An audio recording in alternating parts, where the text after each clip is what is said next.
For the first experiment, we were given a video and a set of data of a chart being accelerated by a mass and ultimately stopped by a magnet.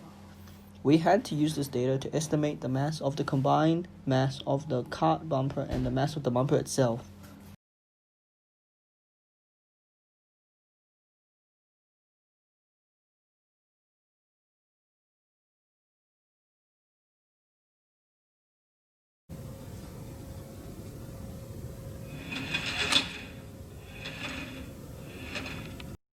Range of values used. Acceleration 1 of the system is when the cart is not close to the magnet, taken from the acceleration values from run 1 and 2. Average from this value is 0.94.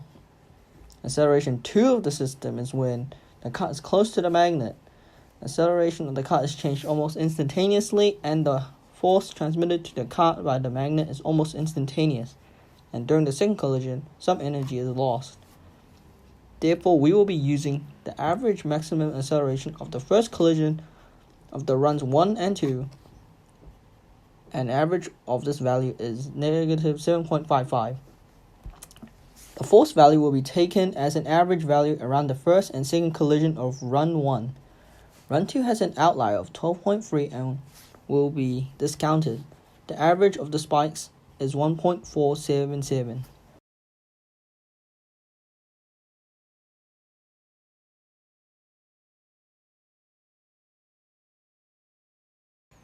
These are our free body diagrams where we derive the horizontal force equation to help us calculate the tension force 1 and tension force 2, and we used it to help us calculate the mass 2 and mass 3.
For our second experiment, our aim is to find the radius of gyration of a bicycle wheel to find frictional torque of the system.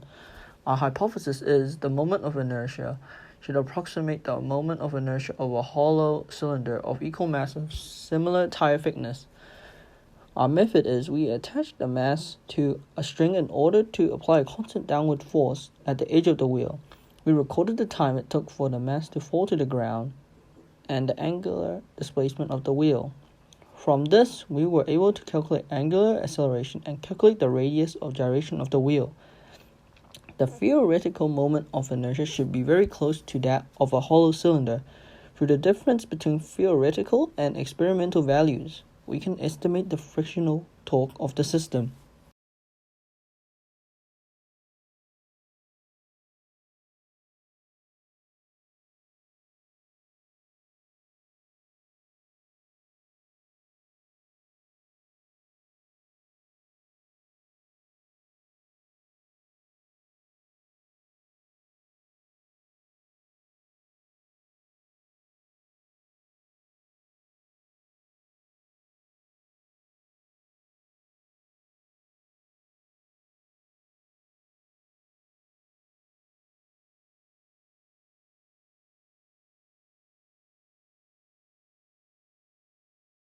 Here is a video of experiment 2.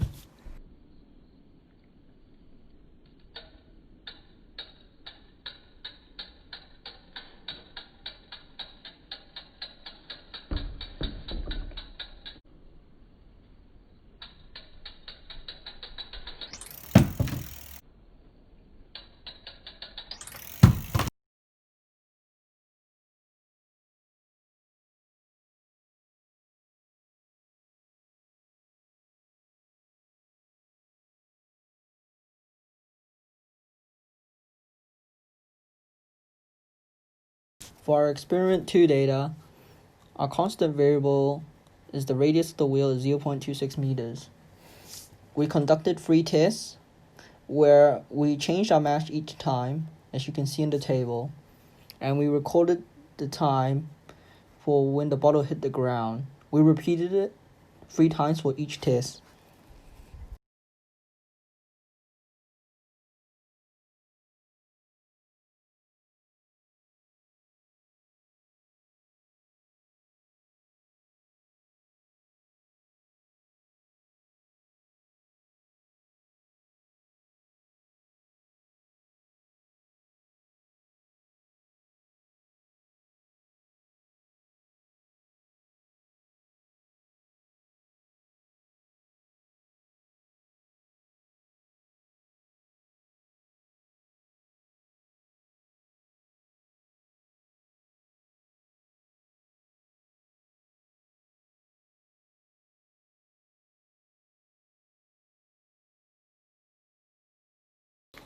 We drew a free body diagram of our mass block and wheel.